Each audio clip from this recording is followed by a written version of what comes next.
오늘 말씀의 제목은 시험 받는 요셉의 형제들입니다. 시험 받고 있는 상황이죠. 시험 받는 요셉의 형제들. 오늘 아침 말씀은 자신들은 간첩이 아니라는 것을 증명하기 위해서 고향집 야곱에게 있던 동생 베냐민까지 요셉 앞에 데리고 와서 이제 모든 오해가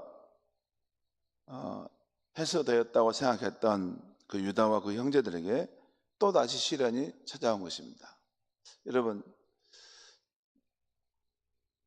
그 요셉의 형제들이 지금 애굽 땅에 와서 총리된 요셉을 만난 것이 지금 한 번이 아니죠. 여러 번이 있습니다. 그 가운데 지금 첫 번째 그들에게 어려움이 있었던 것은 그 애굽의 총리인 요셉이라는 사람, 애굽의 총리이신 그분인데 요셉인지 아직 모르죠. 근데 그분이 자신들을 간첩으로 누명을 씌웠다는 거예요. 너희들은 이 나라를 정탐하러 온 자들이다. 너희들의 신분을 밝히지 않으면 너희들은 앞으로 어려울 것이다. 그래놓고 시므온을 잡아두었습니다. 그러면서 너희 집에 있다는 그 동생 그 동생 데려와라. 너희들이 말한 대로 그 동생이 진짜 있으면 너희들이 정말 간첩이 아니고 양식을 사러 온 사람이지 않겠느냐. 그래가지고 이제 집으로 돌아가서 그 아버지 야곱에게 설득해야 되는데 좀 양식이 좀 있으니까 뭐 얼만큼은 살아갈 수 있어가지고 아버지한테 그 말씀을 이제 아는 거예요. 나중에 이제 아버지한테 양식이 다 떨어졌을 때는 다시 이제 그 말을 한 겁니다. 아버지, 우리가 지금 가서 그 애굽의 총리라는 그 양반을 만나려면 그분이 우리를 간첩으로 이렇게 알고 있기 때문에 그 오해를 풀려면 우리 집에 있는 베냐민도 꼭 데려가야 됩니다. 그렇게 말하니 야곱의 가슴이 얼마나 철렁했겠습니까? 그 전에 그 요셉도 그 잘못해서 죽임을 당해서 이러는데 또 이 베냐민도 만약에 데려가면 그 야곱이 제일 사랑했던 여인은 라헬이었지 않습니까? 근데 요셉도 이러는데 베냐민까지 이러면 어떻게 될까? 걱정이 심했어요. 그래서 그것 때문에 야곱과 그 형제들과 야곱과 그 자식들과 막 다투는 갈등하는 장면이 나 그렇게 못 오겠다. 결론은 그러면 아버지 우리 다 여기서 굶어 죽자는 말입니까? 양식을 다시 사와야 되지 않겠습니까? 그래서 결국 그 아들들의 설득에 못 이겨서 그래 그러면 베냐민 데려가라. 그리고 야곱의 마음에는 내가 베냐민도 또 이러면 이럴 수밖에 없지 않겠는가. 그러면서 하나님 앞에 기도하는 장면이 나와요. 하나님, 전능하신 하나님, 꼭 우리 자녀들이 가는 이 길을 지켜주셔서 이 문제가 잘 해결되고 양식을 가지고 돌아오게 해주십시오. 이런 기도를 드립니다. 그렇게 해서 그 베냐민을 데려갔지 않습니까? 그래서 이제 자신들이 간첩이라는 그 오해는 풀린 것 같은데, 그래서 이제 그 야곱의 자식들이 이제 다시 그 양식도 받아오고 또 잘 대접받고 돌아오는 중에 있는데 또 다시 시련이 일어난 것입니다. 이번에 이 시련은 그 요셉이 그들의 형제들에게 준 시련인데 그들 마음에 형제를 사랑하는 우애가 있는가? 이것을 확인하려고 시험을 한 것입니다. 이 전체 처음부터까지 내용 가만히 살펴보면 옛날에 요셉이 그 애굽으로 팔려갈 때 형들이 무정하게 자기를 버렸잖아요. 죽이려고. 그런데 그 마음이 지금도 변함이 없는가? 베냐민이 어려움을 당하게 될 때 그 동생을 끝까지 챙기려고 하는 마음이 있는가 확인해 보려고 지금 이런 실험들을 하고 있는 것입니다. 자, 한번 보겠습니다. 1절에 3절까지 말씀을 제가 읽겠습니다. 요셉이 그의 집 청지기에게 명하여 이르되 양식을 각자의 자루에 운반할 수 있을 만큼 채우고 각자의 돈을 그 자루에 넣고, 그러니까 최대한 양식을 많이 담아서 그 각 형제들에게 다 그 있는 자루에 채워 넣으라는 겁니다. 그리고 그들이 양식값으로 가지고 온 돈도 그 자루에 그냥 다 함께 넣어라. 또 내 잔, 곧 은잔을 그 청년의 자루 어귀에 넣고, 그래서 그 청년은 누굴까요? 베냐민입니다. 특별히 그라는 어떤 지시대명사가 있잖아요. 그 청년이 누굴까? 베냐민입니다. 베냐민 자루의 어귀에 넣고 그 양식값 돈도 함께 넣어라. 이 베냐민의 자루에도 그 양식을 사러 왔던 그 값도 함께 다시 또 넣으라는 거예요. 그러자 그 청지기가 요셉의 명령대로 하고 아침이 밝을 때 사람들과 그들의 나귀들을 보내니라. 이 사람들은 그 요셉 형제들을 다 이제 보냈다는 거죠. 그리고 유다와 그의 형제들, 요셉의 형제들이 성읍을 벗어나 멀리 가기도 전에 요셉은 그의 청지기를 시켜서 그들을 찾아가서 따지라고 말한 것입니다. 너희가 어찌 내 주인의 호의를, 그 선을 악으로 갚았느냐라고 하면 충원하는 거예요. 여기서 요셉이 말하는 그 선은 그들의 그 간첩 혐의를 풀어주고 또 시므온도 풀어주고 그 식사까지 잘 베풀었던 그 호의를 말합니다. 그리고 그들이 악으로 갚았다는 말은 그 요셉이 가진 그 귀한 은잔을 도둑처럼 훔쳐가지 않았느냐, 이렇게 그렇게 따지라는 것입니다. 그 다음 6절에서 9절까지 보겠습니다. 제가 읽겠습니다. 6절에서 9절. 6절입니다. 청지기가 그들에게 따라가서 그대로 말하니 그 형제들이 그에게 대답하되 내 주여 어찌 이렇게 말씀하시나이까? 당신의 종들이 이런 일은 결단코 아니하나이다. 우리 자루에 있던 돈도 우리가 가나안 땅에서부터 당신에게로 가져왔거늘 우리가 어찌 당신의 주인의 집에서 은금을 도둑질하리이까? 당신의 종들 중 누구에게서든지 발견되든지 그는 죽을 것이요 우리는 내 주의 종들이 되리이다. 이는 우리 중 그런 일을 행한 사람이 있다면 우리가 반드시 함께 책임을 지겠습니다. 이렇게 말한 거죠. 그러면 그렇게 한번 확인해 보자 해서 요셉의 청지기가 이제 그들의 형제들의 행랑 자료를 한 사람씩 조사하기 시작했습니다. 그런데 여러분, 놀라운 것은 그 위에서부터 쭉 한 차례씩 내려와서 각 자료를 열 때마다 그 사람들은 두려움에 휩싸였을 거예요. 왜냐하면 각 자료를 이렇게 열 때 그 양식도 쏟아 나왔지만 자기들이 양식값으로 냈던 그것도 거기에 다 그대로 있는 거예요. 참 이상하다. 어찌 분명히 우리가 드렸는데 그 양식값도 다 거기다 다시 들어있는 거예요. 더군다나 막내 베냐민의 그 행랑 자료에서는 어찌된 일인지 그 은잔이 들어있는 것이에요. 형들이 다 봤을 거 아니에요. 그 상황들을 이렇게 위에서부터 한 차례면서 다 했는데 계속 자기들의 양식을 산 돈도 거기에 그대로 있는 거고 계속 놀라는데 마지막에 가니까 이제 베냐민이 끝인데 없겠지라고 했는데 거기에 어찌된 영문인지 그 총리의 그 은잔이라고 하는 것이 다 거기에 발견되는 것입니다. 꿈에도 생각지 못할 일이 일어난 것이에요. 가슴이 얼마나 천하겠어요. 우리는 다 이제 그냥 이야기 듣듯이 이렇게 사니까 모르지만 당사자들은 얼마나 떨렸겠습니까? 왜냐하면 자신들의 생사열탈권을 결정할 수 있는 그 대제후의 고관 대작의 은잔을 훔친 것으로 이제 발견됐으니 아무튼 가슴에 철렁하고 이제 우리 죽게 되었구나 이런 상황인데 결국 형제들은 다시 붙잡혀 가서 요셉 앞에 서게 됐죠. 그것이 오늘 15절에서 17절까지 말씀입니다. 또 제가 읽겠습니다. 요셉이 그들에게 이르되 너희가 어찌하여 이런 일을 행하였느냐. 이걸 누가 지금 행하고 있는 일입니까?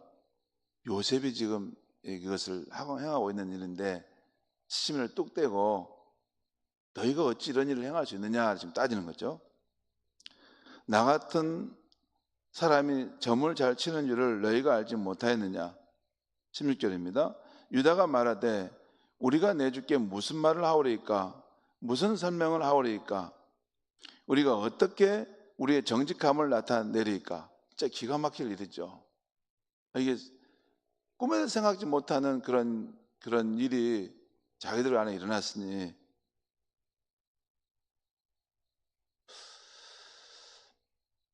자, 우리가 어떻게 우리의 정직함을 나타내리까? 하나님이 종들의 죄악을 찾아내셨으니 우리와 이 잔이 발견된 자가 다 내 주의 노예가 되겠나이다. 중요한 유다의 말에 중요한 어떤 그 포인트가 하나 있어요. 지금 그들이 이 억울한 상황에 처하게 된 건데 꿈에도 생각지 못하는 이런 공경에 빠지게 되는데 이 일들을 뭐라고 해석하고 있어요?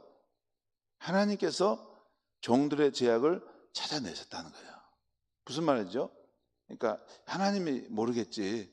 하나님은 우리 이런 상황들을 알지 모르겠지. 했던 그 지었던 죄, 그게 뭐예요? 자기 동생 요셉을 죽이려고 하고 팔아 넘기려고 했던 그 일을 말합니다.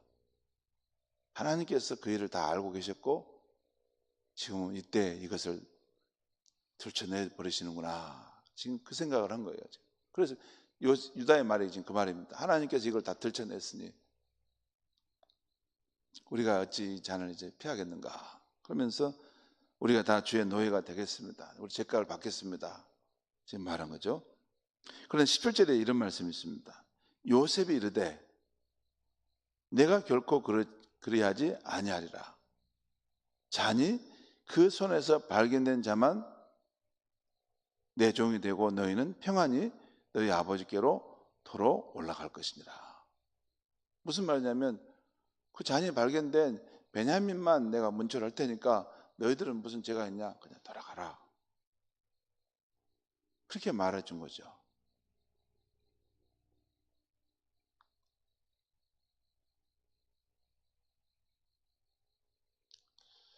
여러분, 그들의 아버지 야곱이 내가 아들 베냐민도 잃게 되면 어떻게 되겠니? 내가 요셉을 잃어도 내가 힘들었는데 내 아들 베냐민도 잃는다면 내가 어떻게 살겠니? 그 형제들이 베냐민을 데려가야 된다고 할 때 그 아버지 야곱이 그 간절하게 말했던 그 일이 현실화 되어버린 겁니다. 그러니까 베냐민도 이제 죽게 되거나 노예가 될 상황에 처하게 되어버린 것입니다. 그런데 이때 중요한 것은 그 형제들이 베냐민만 놔두고 자신들은 살겠다고 떠날 수도 있었습니다. 왜냐하면 지금 계속 너희들은 갈 거 아니고 이 베냐민만 연잔을 발견, 얘만 우리가 데려갈 것이다 해도 지금 다 따라간 거예요. 그리고 그 요셉도 지금 이 아이에 대해서만 우리가 처리할 테니까 너희들은 평안히 돌아가라 하는데도 그 베냐민을 버리지 않고 함께 책임지겠다는 태도로 지금 서 있는 것입니다. 그런데 이 형제는 요셉이 형들의 마음에서 확인하고 싶어 했던 것입니다. 요셉이 그 형제들의 마음에서 이 형제 사랑의 마음이 있는가, 우애가 있는가를 확인하기 위해서 이 이야기는 지금 이 시험을 행했던 것입니다. 여기까지가 오늘 말씀의 내용입니다. 성도 여러분, 오늘 본문의 핵심은 요셉이 베냐민의 자루 행랑 자루에 은잔을 담아 두어서 그 형들의 마음을 시험하였다는 것입니다. 여러분, 지금 우리가 처한 현실에서 어떤 어려움과 공경이 있다면 이 공경은 하나님께서 우리의 믿음을, 우리의 사랑을, 그리고 우리의 소망을 확인하고자 하신 것일 수 있습니다.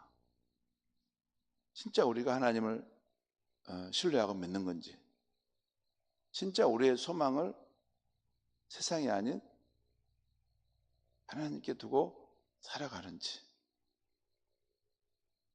그것을 확인하기 위해서 우리가 어떤 시련과 연단을 겪고 있을 수 있습니다.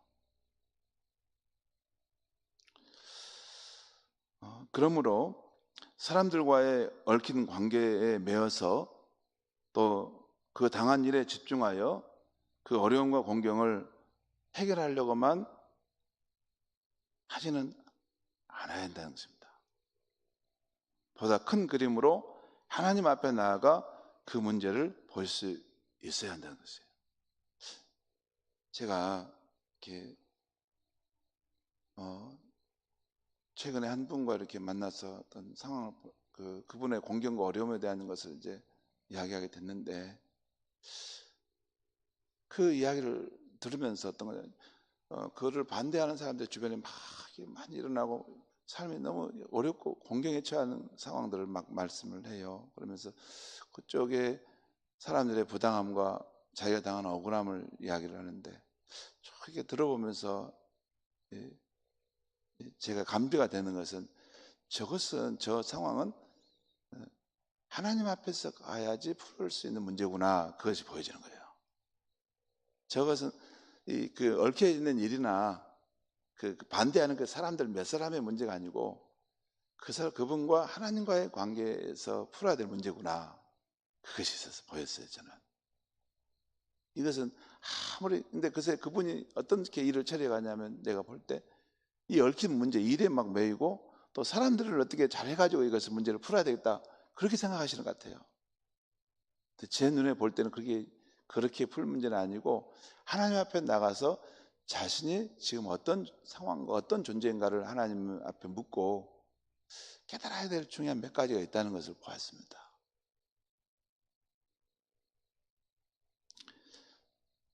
여러분, 우리가 어떤 상황에 놓이고 우리가 어떤 문제를 갖고 있다면 천지의 주제이신 하나님 모르실까요? 모릅니까? 그만큼 우리가 눈이 멀고 하나님을 믿는데 그냥 추상적으로 믿습니까? 아닙니다. 여러분, 우리가 살고 있는 이 모든 세상에 있는 만물뿐만 아니라 우리도 하나님 안에 속해 있습니다. 하나님 안에 속해 있어요. 하나님은 천지에 있는 이 모든 것보다 더 크신 분이에요. 왜냐하면 이 모든 것을 말씀으로 만드신 분인데 그보다 더 크신 분 아닙니까? 작은 분이 어떻게 큰 것을 만듭니까? 이 천지 만물과 그 안에 속한 우리도 다 하나님께 속해 있는 것입니다. 우리가 숨어서 뭘 해도 하나님은 다 알고 있어. 그냥 투명하게 다 보이는 것입니다. 내가 어떤 상황 가운데 처해서 억울한 일을 당하고 있으면 그걸 모를까요? 다 압니다. 그런데 사람들이 믿음이 없으니까 그 얽힌 문제를 이렇게 싸우려고, 그 사람하고, 자기를 막는 사람하고 어떻게 내가 전략을 써가지고 저 사람을 무너뜨리고 이길까?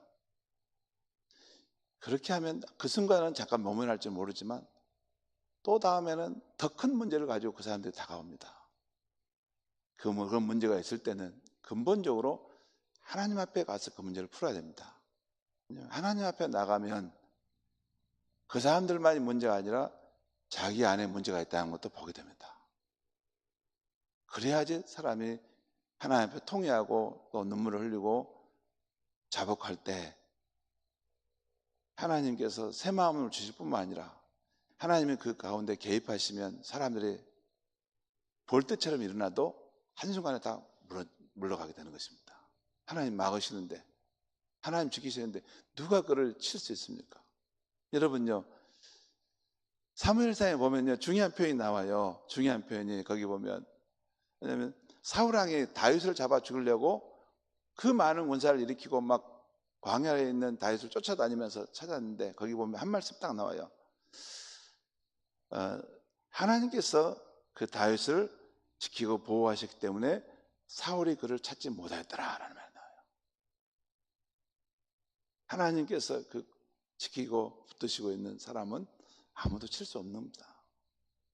칠 수 없습니다, 절대.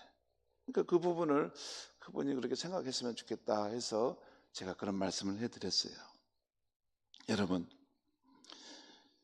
우리의 모든 상황과 문제를 다 아시는 하나님 앞에 나아가 그 문제를 놓고 씨름하며 먼저 해결의 길을 찾는 것이 중요합니다. 그러면 복잡하게 막힌 그 일들이 또 반대하는 그 사람들의 마음이 쉽게 풀릴 수 있습니다.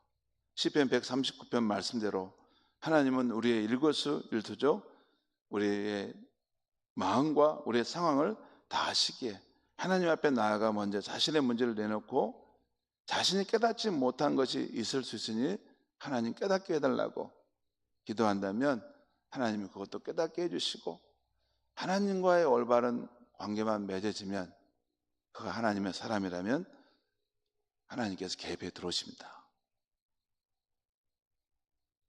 성도 여러분, 우리 모두 하나님께로부터 우리의 믿음, 우리의 사랑, 우리의 소망이 어디에 있는가 연단받을 때 우리의 문제에 사로잡히지 말고 위에 계신 하나님 아버지께 인정을 받아서 형통한 길로 나아갈 수 있기를 바랍니다. 기도하겠습니다. 하나님 아버지, 우리는 참 어리석습니다. 우리가 살아가면서 어떤 어려운 일에 봉착하게 되고 사람들의 반대를 받게 되면 인간적인 계산으로 그것을 풀어보려고 전략을 짜고 계획을 짜고 또 사람들을 찾아다니면서 어떻게 이 상황을 막아볼까 머리를 씁니다. 그런데 하나님께서 그 모든 걸 다 알고 계시고 사실 그런 연단의 상황은, 그런 시험의 상황은 하나님으로부터 온 것이고 너는 내게 나오라, 내게 나와서 너의 삶의 태도를 다시 정립하라, 하나님이 부르시는 것인데도 불구하고 사람들을 만나서 방법을 강구하고 살 길을 모색하는 어리석은 사람들이 우리 때가 많습니다. 하나님 아버지, 그래서 우리가 더욱더 성령의 충만함을 받아야 되겠습니다. 성령의 충만함을 베풀어 주셔서 우리의 인생을 살아갈 때 낮은 차원의 저망권이 아니라 높은 차원의 위치에서 우리의 문제와 공경을 바라볼 수 있게 하시고 하나님 앞에서 오는 그런 어려움일 때 우리가 그 문제들을 통해서 우리의 믿음과 우리의 진정한 소망이 하나님께 있다는 것을 하나님께 인정받아서 오히려 비상하는 독수리와 같은 그러한 사람들이 될 수 있도록 은혜를 베풀어 주시옵소서. 예수님의 이름으로 기도하옵나이다. 아멘.